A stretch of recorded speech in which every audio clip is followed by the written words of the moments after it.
Ettevalmistus teenistuseks ja teenistusse asumine. Oluline on meeles pidada, et rahalisi kulutusi enne projekti alguskuupäeva teha ei saa.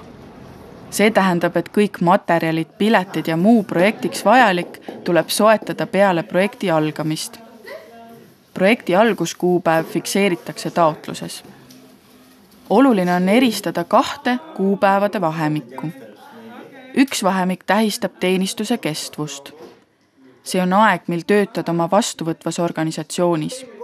Ja teine projekti kogukestvust. Ehk siis ka ettevalmistus ja järeltegevused kuuluvad projekti raamidesse.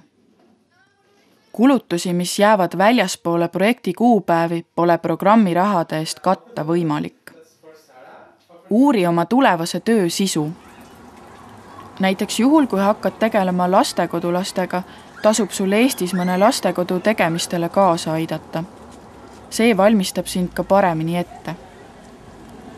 Uuri järgi, kas projektis oodatakse pigem sinu initsiatiivi või on tegu organisatsiooniga, kus tegevused on üsna kindlalt fikseeritud. Ole teadlik, mis saab su töökeeleks. Inglise keele oskus on hea stardipakk, kuid kui teed oma EVS-i näiteks Itaalias või Hispaanias, eriti kui satud väikelinna või külla, siis aimad isegi, et võid pelgalt inglise keelega hätta jääda. Vii end kurssi vastuvõtva riigi olukorraga, selle kultuurilise tausta, kommete ja tavadega. Teades riigi ajaloo võtmesündmusi ja tähtsamaid isikuid, on sul kergem enda ümber toimuvat mõista ning kohalikega kontakti leida. Suhtle vastuvõtva organisatsiooni esindajaga enne oma EVS-i telefonitsi. Hea, kui saad enne teenistust vestelda ka oma juhendajaga. Otsi üles mõni vabatahtlik, kes on selles riigis või samas organisatsioonis juba tööd teinud.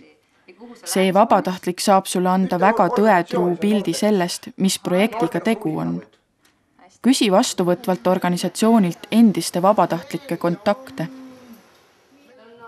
Võtta kaasa Eestit tutvustavaid materjale. Eriti pildimaterjali abiga on sul kergem Eestit tutvustada. Vormistage elu- ja tervisekindlustus.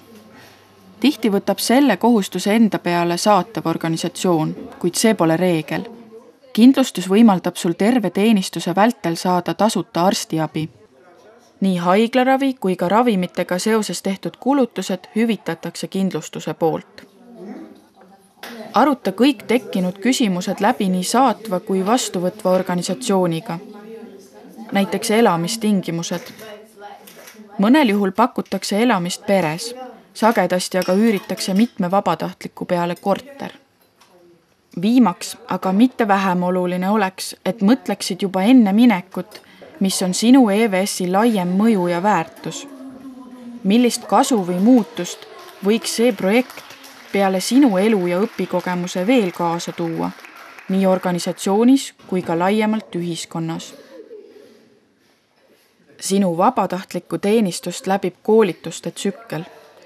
Enne koduriigist lahkumist kutsub Euroopa Noored Eesti büroo sind ettevalmistavale koolitusele. Seejärel toimub saabumisjärgne koolitus vastuvõtvas riigis, teenistuse keskpaigas vaheanalüüs ning tagasi tulles järelkohtumine. Saabumisjärgne koolitus ja vahekohtumine on korraldatud vastuvõtva maa Euroopa Noored büroo poolt.